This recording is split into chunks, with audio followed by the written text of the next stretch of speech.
Bonjour à tous, bienvenue dans votre émission La vie en Vosges, une émission où nous parlerons des Vosges justement, ces randonnées, ces lieux à découvrir et pour cela deux invités sont avec nous. Claude Vautrin est l'auteur notamment du livre 100 lieux pour les curieux, l'ouvrage idéal à mettre entre toutes les mains avec les vacances qui approchent. Il va nous partager quelques-uns de ces lieux incontournables dans notre département. À ses côtés, une autre personne qui connaît bien les Vosges, Benoît Gandolfi a plusieurs casquettes, il est à la fois professeur d'EPS, athlète mais aussi accompagnateur en montagne. Il nous fera part de quelques recommandations alors que le beau temps arrive et que les sentiers se remplissent. Bonjour à tous les deux. Bonjour. Merci d'être avec nous sur le plateau. Alors Benoît, avant de parler tourisme, avant de parler accompagnement en montagne, on va revenir sur votre dernier défi. Parcourir le plus de distance en 24 heures avec un dénivelé positif. Comment vous en êtes remis ? Écoutez, bien. Ça fait 6 semaines que le défi s'est achevé. Les jambes vont bien, la tête commence à tout doucement reprendre ses esprits. Et voilà, on est prêt à aller vers d'autres horizons. Donc l'objectif, c'était le record du monde, on le rappelle, c'est ça ? Expliquez-nous en quelques mots. L'objectif, c'était de battre le record du monde du Suisse Christophe Neunorg, qui avait effectué 18 767 mètres de dénivelé en 24 heures. Donc voilà, j'avais choisi une bosse dans la forêt, juste à côté de chez moi, à Liézé. Et voilà, j'ai pas battu le record du monde, je suis allé au bout des 24 heures. Et il s'est créé une belle émulation pendant cette journée et cette nuit un peu folle. Est-ce que le record du monde reste dans un coin de la tête pour une prochaine fois ou pas ? Évidemment. Qu'est-ce qui vous anime le plus dans ce genre de défi un petit peu fou, faut le dire quand même ? Ce qui m'anime le plus, c'est finalement aller à la rencontre de sensations qu'on n'a pas forcément l'habitude de trouver dans la vie de tous les jours. Aller chercher des réponses à des questions un peu secrètes. Voilà, donc j'ai eu des bribes de réponses. C'est déjà pas mal. C'est déjà bien.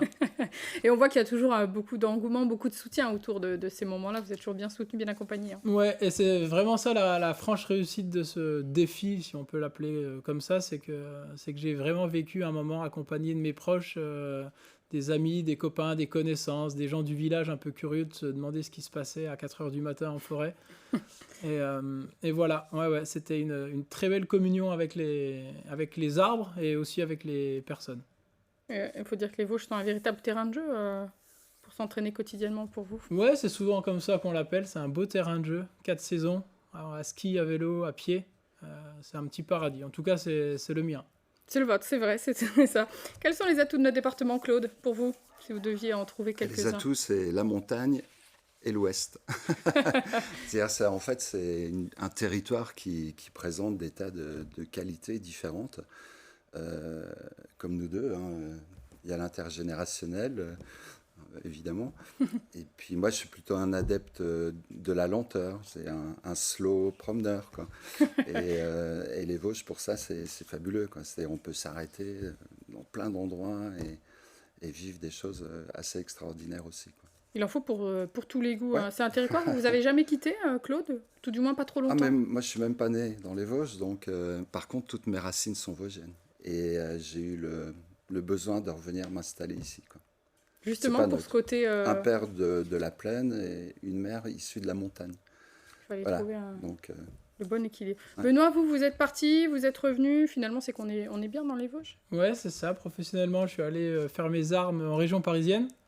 Ensuite, j'ai fauté 4 ans en Alsace. Ça arrive à tout le monde. Et je suis revenu depuis 2 ans. Et ouais, je compte y rester maintenant. C'est vraiment... Alors, la région parisienne, pour le coup, ça doit être complètement autre chose. C'est une autre manière de vivre. Là, vous avez des sensations que vous n'avez pas à Paris. Non, c'est sûr. Ouais, c'est sûr. Pouvoir ouvrir la porte de la maison et partir directement au travail et faire ses loisirs, sa passion, c'est quelque chose d'assez unique. On a une chance finalement quelque part d'habiter dans un département comme le nôtre, hein, on est au vert, on parle souvent des transports pour aller, si on parle juste de ça, hein, des transports pour aller en région parisienne pour aller au boulot. Ouais, Comparé c'est le aux jour à Vosges, la c'est nuit. quand même Ouais. quelque chose. Voilà. Ça, Et puis les loisirs, c'est pareil. Ouais. je pense que c'est un grand luxe, c'est que les personnes commencent à s'en apercevoir, d'où la fréquentation de plus en plus Importante. importante ouais, dans le massif. Alors voilà, peut-être qu'on en discutera. On va en discuter tout à l'heure, bien Très sûr. bien. Claude, votre guide insolite, il a été fait avec quel objectif? Alors, c'est une réédition, hein. La première Ouais. édition, c'était 2012. 2012. Déjà, ouais. à l'époque, quelle était la volonté derrière ce livre? L'idée, c'est de trouver des lieux insolites, ou même s'ils sont un peu connus, travailler l'angle pour amener le futur visiteur ou découvreur à s'immerger dans un endroit qui a une certaine magie. Voilà, donc c'est l'idée. Parce qu'il y a bien évidemment les lieux qu'on connaît, il y en a certains hein, qu'on Ouais, connaît déjà beaucoup, mais ouais. voilà, il y a ce côté un petit peu curiosité, ce côté insolite qu'on a envie de découvrir aussi. Tout à fait, ouais. Je pense que il faut simplement chercher, comme tout le temps, quoi. C'est-à-dire, qui cherche trouve, et là on peut être satisfait, quoi. Il y a plein de petits trésors, de pépites, un peu partout, hein, dans la plaine, dans la Vosges, dans la montagne. Ça, il y a pas un endroit qui est moins loti que d'autres. Chaque Non, endroit a justement, ses on parle petites. beaucoup, on vient de parler de surtourisme dans le massif, et c'est une problématique pour la biodiversité, pour l'environnement, pour l'équilibre de l'homme et de la nature. Donc il faut aller aussi vers l'ouest, dans les collines de la Vosges, etc. D'ailleurs, il y a des accompagnateurs de montagne qui habitent dans la Vosges, donc j'en connais. Allez, on va parler de ces lieux, de ces sorties incontournables et insolites dans quelques instants. Mais pour commencer, je vous propose qu'on regarde un reportage sur un lieu qui est référencé dans votre livre, Claude. On part à Barbey-Serroux pour découvrir Le Champ des Roches. le Champ des Roches. Le reportage est signé Aurélie Colombel et Denis Lequiel.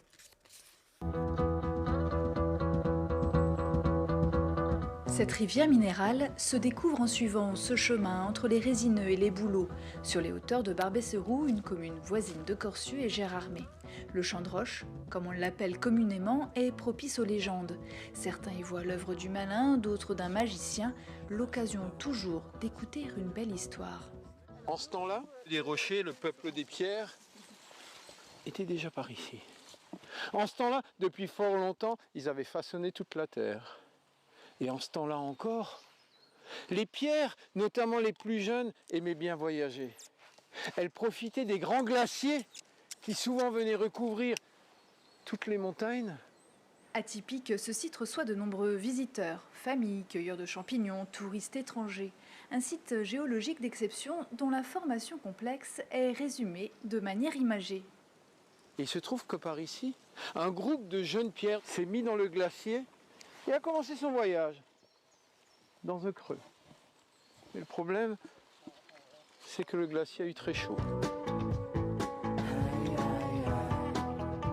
D'après les dernières données scientifiques, dans les Vosges, on compterait 13 glaciations successives, là où on n'en recense que 3 pour les Alpes. Ce qui a, preuve ici, façonné notre paysage. Mais il faut remonter à des glaciations qui peuvent avoir 130, 150 000 ans. Vous voyez, on remonte, il y en a eu plusieurs. Et entre ces périodes-là, vous avez eu des périodes chaudes. La dernière glaciation remonte à seulement 10 000 ans, mais celle à l'origine de ce chaos rocheux est bien plus ancienne. Il faut penser qu'à un moment donné, une première glaciation, il y a 130 000 ans, vous aviez une calotte qui faisait plusieurs kilomètres de hauteur d'où on est, vous voyez, qui recouvrait tous les massifs. Cette calotte, elle allait jusqu'à Épinal. C'était l'ensemble du massif vosgien qui était sous les glaces. L'eau, un élément d'une force inouïe. On retrouve dans le massif des pierres venues de Bretagne, mais ça, c'est encore une autre histoire. Benoît, est-ce que vous connaissiez ce site? Oui. Ouais. Alors pour les footings, c'est plus compliqué. Ouais. Un peu compliqué, ouais. Mais c'est un très bel endroit, encore assez caché. Préservé. Ouais, dans un petit village, Barbey-Serroux, qui est très jolie route pour aller faire du vélo et se balader. Ouais, c'est un très bel endroit. Et hautement symbolique de ce qui nous arrive avec le réchauffement Complètement. climatique, parce que c'est le fruit d'un réchauffement climatique. Alors, moi, je pensais que c'était 50 000 ans, mais voilà, après, il y a des querelles toujours. Ah bah sur ça, de toute façon. Mais c'est un lieu magique aussi qui génère des légendes, on l'a vu.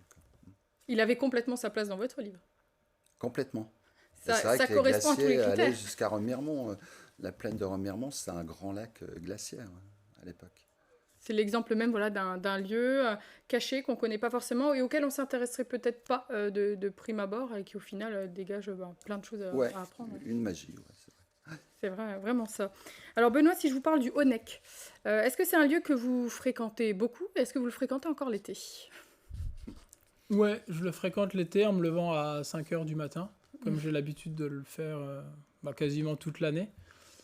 Ouais, c'est le sommet du département et c'est vrai que les cercles glaciaires de Falimont, de Wormspel qui encadrent le Honeck sont des très beaux terrains de jeu pour randonneurs, trailers et botanistes aussi. Il y a des très très belles fleurs qui poussent dans le couloir du Falimont et qu'on trouve quasiment nulle part ailleurs. Donc vous le voyez à 5h du matin, vous ne le voyez pas à 10h ou à 14h Ouais, déjà parce que je ne suis pas un adepte des grosses chaleurs. Et c'est vrai que j'aime encore bien la tranquillité des crêtes. Donc assez tôt le matin, il y a quelques chamois et quelques curieux aussi. Bien sûr, vous êtes pas tout seul. Non, bien sûr. On parle beaucoup de surfréquentation dans ces coins. Aujourd'hui, en tant qu'accompagnateur en montagne, est-ce que justement on essaye de faire attention à cette surfréquentation? Est-ce qu'on essaye d'aller ailleurs? La demande est quand même forcément sur le Honeck ou d'autres sites bien emblématiques, mais est-ce qu'on essaye de faire attention à ça? Bien sûr qu'on essaye de faire attention et il y a toujours des moyens d'aller chercher des coins qui sont... qui n'ont rien à envier à la Grande Crête. Donc oui, en pleine période estivale, il y a vraiment moyen de faire découvrir aux touristes ou même aux Vosgiens qui le souhaitent des petits coins cachés. Même en choisissant l'horaire de la visite. Hein. Donc il y a plein de choses, il y a plein de paramètres à aller chercher pour rendre la balade sympathique à tous. Sympa, sans pour autant surfréquenter et puis inonder Car clairement, oui, la surfréquentation, moi, de ma propre expérience, je le vois depuis le dernier confinement. Il y a quelque chose d'assez incroyable. Que ce soit en nuisance sonore ou en fréquentation, la route des crêtes, c'est devenu quelque chose d'assez incroyable, pas forcément dans le bon sens du terme. Pas dans le bon sens du terme. Ouais. Et puis ça a plein de répercussions. On parlait de la biodiversité, des animaux, on pourrait parler, il y a plein de choses, du grand tétra.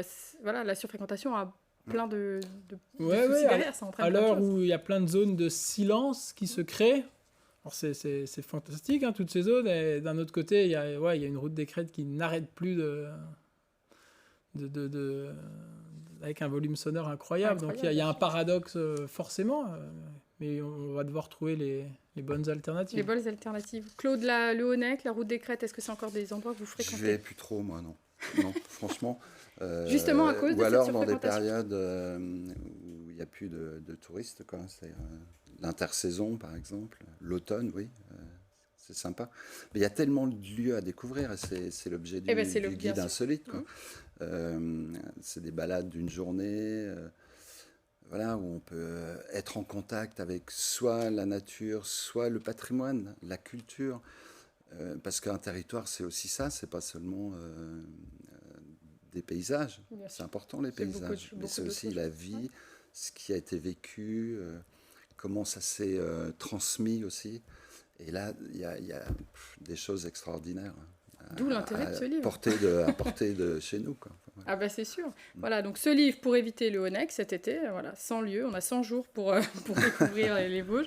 Benoît, pourquoi être devenu accompagnateur en montagne? Alors vous êtes professeur de PS aussi, athlète, vous avez plein de choses. L'accompagnement en montagne, pourquoi? Ouais, c'était pendant mes années parisiennes.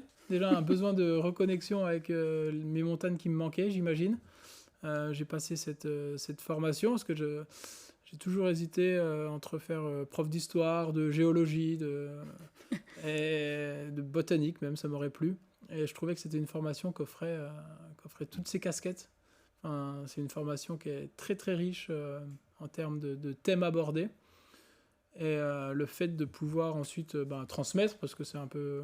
c'est en lien direct avec le métier de professeur. La transmission de ce massif qui est une pépite, ça me semblait tout indiqué.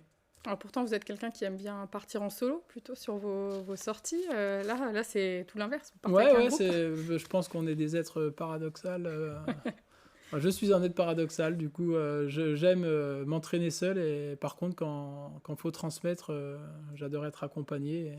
C'est un bon équilibre, finalement. Ouais, c'est un bon équilibre. Je pense que c'est le mien, en tout cas, et j'ai trouvé cet équilibre-là, et ça me va tout à fait. Alors, il y a les randos d'un côté, justement, les sorties patrimoine et historique de l'autre, Claude. Don Rémy, Xaronval sont par exemple des lieux qu'on retrouve dans ce livre. Pourquoi ils ont trouvé leur place dans ce top 100? C'est un peu incontournable, on va dire. Xaronval, c'est aussi de la surfréquentation, les week-ends de redécouverte du patrimoine. Donc moi, je préfère des lieux un peu plus secrets. Puis je suis un peu comme toi, c'est-à-dire j'adore transmettre, mais j'adore aussi être seul, parce que c'est comme ça qu'on fait les plus belles rencontres aussi. Quand on est seul, on est forcément en capacité d'être à l'écoute de l'autre, de rentrer en contact. Donc, ouais, Xaronval, c'est un peu incontournable parce qu'il C'était y a plus pour le côté incontournable finalement. Ouais, puis il y a une voilà. histoire derrière, c'est-à-dire il y a beaucoup de gens qui se mobilisent pour compter ce que fut la vie autrefois. Alors, peut-être que ça nous renvoie, ça nous met face à un miroir, ce qu'on est devenu. Et Dieu sait si on peut se poser des questions aussi là-dessus, quoi. Et Don Rémy, c'est pareil, c'est un Donc incontournable le aussi. voyage n'est jamais innocent, quoi. C'est ça, bien sûr. Ouais. Et puis Don Rémy, c'est pareil, c'est aussi un lieu historiquement très important dans les Ouais, Vosges. peut-être qu'on entend des voix, je sais pas, là-bas. Enfin, moi, j'en ai jamais entendu, mais j'y suis Moi pas non allée plus. souvent. Peut-être que j'y suis pas allée assez. Alors, des lieux bien connus s'y trouvent. On parlait de Don Rémy Xaronval. Il y a aussi les jardins de Berchigrange, dont la réputation n'est plus à faire. D'ailleurs, vous aviez écrit aussi un... Ouais, un- sur la philosophie de cette aventure, parce que Thierry et Monique sont des gens qui ont un vécu extraordinaire. Thierry et Leur Monique Dronet, rencontre, les propriétaires Dronet, ouais. de Berchigrange. Tout ça, ça s'est pas improvisé, quoi. C'est deux rencontres fabuleuses et ça donne un lieu magique qui revient au réensauvagement aujourd'hui, dont on a tellement besoin, quoi. C'est-à-dire que la nature retrouve sa vraie place en harmonie avec l'humanité. Mais il y a encore beaucoup de travail. On a encore 20, ben c'est bien, bon, on a encore des choses à faire, des choses à découvrir, des choses à apprendre. Donc l'idée, c'était, on mixe des lieux emblématiques, des endroits plus méconnus, on parlait du Champ de Roche tout à l'heure, on pourrait parler du lac de la Mai aussi, qui a un côté un Alors petit le peu... lac de la Mai, c'est sans doute le lac et le site qui m'est préféré dans le massif des Vosges. Pour quelle raison alors Parce que déjà, il est en pleine forêt, il est en altitude, il se gagne. La route est d'ailleurs maintenant, depuis 1 an, fermée à la circulation durant l'été. Donc là, ça fait un peu de respiration. Et puis, c'est pas étonnant, il y a plein de légendes aussi qui sont nées là. Enfin, donc c'est un lieu créateur, quoi, qui fait réfléchir, Un lieu où on se sent bien finalement. on se sent bien. Ouais. Le lac de la Mai, Benoît? Ouais. J'ai peu eu l'occasion d'aller le voir, mais j'y suis allé et ça me donne presque envie d'aller le retrouver. De le retrouver. Les couleurs sont différentes. Enfin, il y a un truc qui se passe, quoi. Quel que soit le lieu, Benoît, en tant qu'accompagnateur en montagne, on a un rôle de sensibilisation, un rôle de... pour éviter... On parlait sur fréquentation. Comment ça se passe quand on amène un groupe quelque part? Vous parlez tout à l'heure de biodiversité. Quelle est l'approche que vous avez, vous, en tant qu'accompagnateur en montagne? Ouais, c'est une approche que j'aime bien entamer la sortie par du silence, parce que c'est vrai souvent on se retrouve et on a envie de discuter et on perd un petit peu tout l'attrait de ce qu'on a autour de nous. Donc j'aime bien observer en silence et puis ensuite revenir peut-être après la sortie sur des témoignages. Mais j'aime beaucoup cette approche du silence qui est, je trouve, un grand luxe en ce moment. Et puis aussi de l'écoute et d'être... les gens, souvent, ils voient pas les petits détails ça peut être de la faune, ça peut être de la flore, et vraiment essayer de sensibiliser les gens qu'on est dans un patrimoine naturel assez unique, et essayer de déguiser un petit peu l'œil de chacun pour qu'ils puissent, quand ils reviendront ici, ne plus avoir besoin de moi. Je pense que c'est ça aussi le principe, comme un professeur. Alors, on enseigne pour que derrière une on certaine souffle un autonomie. petit peu sur la braise et puis le feu prendra s'il a envie de prendre. Et c'est ça qui est intéressant dans ce métier. On n'a rien à envier à d'autres départements, aux grandes montagnes. Alors, Claude, dans notre département, on a... Ah, non. En plus, les Vosges, c'est un carrefour, quoi. C'est-à-dire, les vents nous apportent des éléments de la nature qui viennent de très loin. C'est un lieu de cultures différentes. On parlait de l'Alsace. Il y a combien de cultures dans le massif des Vosges, hein? L'Alsace, les Lorrains, les Francs-Comtois aussi, un petit peu. c'est effectivement le silence est important, mais c'est l'écoute aussi. Hein. C'est-à-dire tous les sens sont en éveil, quoi. Enfin, il suffit de se poser, D'écouter. d'observer et de se dire qu'on est complètement interdépendant avec tout ça, quoi. Et que sans tout ça, on n'est rien. C'est ça l'idée, quoi. Et qu'il faut en profiter. Et donc, si on veut en profiter, il faut protéger aussi. Donc, en parler, c'est protéger quelque part. C'est éveiller, ouais, peut-être la conscience, mais bon, voilà, modeste, mais chacun est en capacité de le faire. Quoique aujourd'hui, il y a tellement de sollicitations que se dire que sur son territoire, on peut voilà, se découvrir aussi. Parce qu'aller à la rencontre de sites comme ça, c'est aussi se découvrir. Se découvrir soi-même.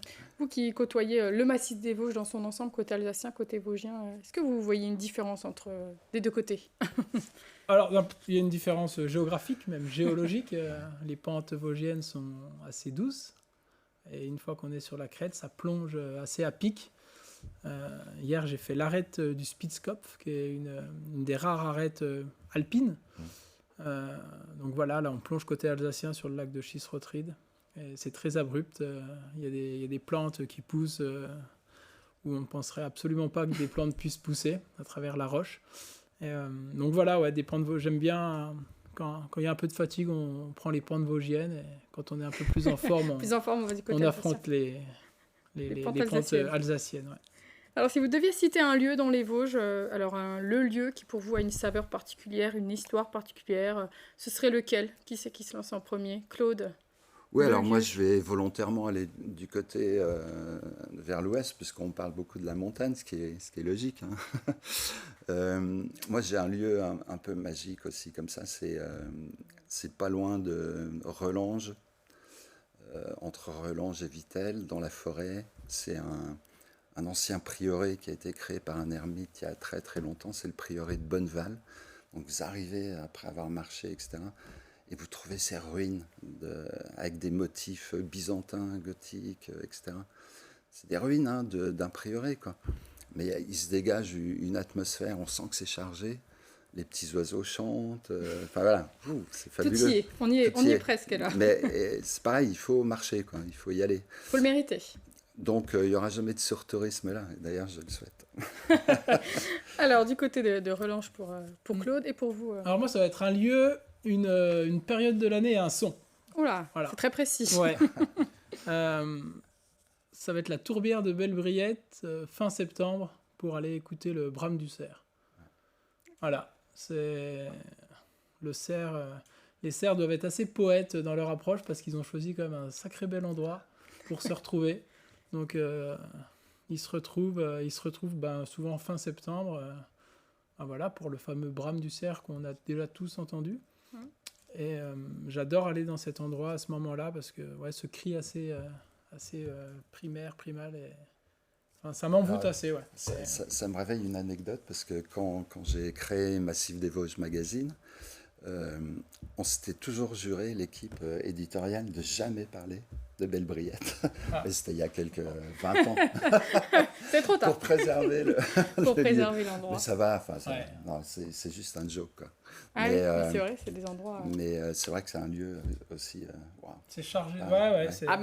Si on parle du brame du cerf, on pourrait parler aussi de surfréquentation à ce moment-là, hein, parce que quand il y a le brame du cerf, les photographes, il y a énormément de monde aussi. Alors peut-être pas à cet endroit-là, bien évidemment. Oui, mais puis il y a ceux qui préservent, qui savent c'est ça, le c'est faire, pas les mêmes objectifs, bien sûr. Ouais. Il y a deux objectifs bien différents. Magique aussi. Eh bien, il nous reste déjà 2 minutes. Benoît, les projets pour vous? Qu'est-ce qui arrive dans les prochains mois, les prochaines semaines?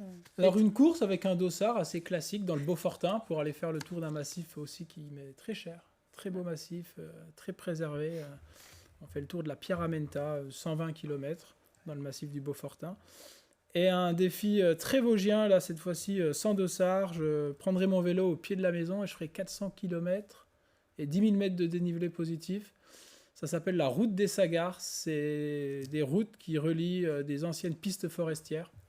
Ça fait 400 km et ça va me prendre un peu plus de 24 heures. J'espère. Et ce sera quand? Entre fin août et mi-septembre. D'accord. Bon, on suivra ça alors. Claude, d'autres actus, un autre livre, Oui, je crois, alors qui est moi sorti j'ai en deux même temps. passions, c'est les Vosges et la planète. Donc, donc je vais en profiter parce que j'ai sorti 2 bouquins. Eh hein. ben oui, Il y a donc, celui-là. donc. celui-ci, bien Et évidemment. puis il y a Faire peau neuve à l'épreuve du monde. Donc on est dans cette logique d'aller à la rencontre de l'autre et de se transformer à leur contact. Donc c'est un peu la suite de 7 voyages initiatiques où on va partir en Atlantique Nord, dans la Caraïbe, dans l'Afrique lusophone et puis dans le Caucase. Voilà. Mais toujours au contact de ce qu'on voit, mais surtout de ce qu'on ne voit pas. Parce que pour découvrir un territoire, les gens, une communauté, etc., il faut aussi comprendre ce qu'on ne voit pas. Donc, Voilà. le livre en librairie. Alors c'est Faire évidemment. peau neuve, ouais, c'est chez Kairos. Voilà. Et le deuxième, c'est donc celui dont on a parlé, Sans lieu Avec pour les une curieux. photo prise Avec dans une les photo Vosges. qui est aussi qui prise dans les Vosges et qu'on l'autre. retrouve Ouais, dans c'est ce... symbolique. Enfin, voilà. C'est ça, voilà, Les comme ça. cuveaux. Ça, c'est le cuveau Les des cuveaux fées. au-dessus des Ouais, lois. ouais, tout à fait. Tout à fait. Eh ben, vous savez tout, Benoît. Et ça, c'est Quel à Darney, donc dans l'ouest. Ah ben comme ça, au moins, il y en a pour Ouais, tout le ouais. monde. Eh ben, messieurs, merci beaucoup d'avoir Merci. été sur notre plateau. Merci à toute Merci. l'équipe pour la réalisation de cette émission et merci à vous de nous avoir suivis. Je vous donne rendez-vous la semaine prochaine. D'ici là, je vous souhaite une très bonne semaine sur Vosges Télé. À bientôt.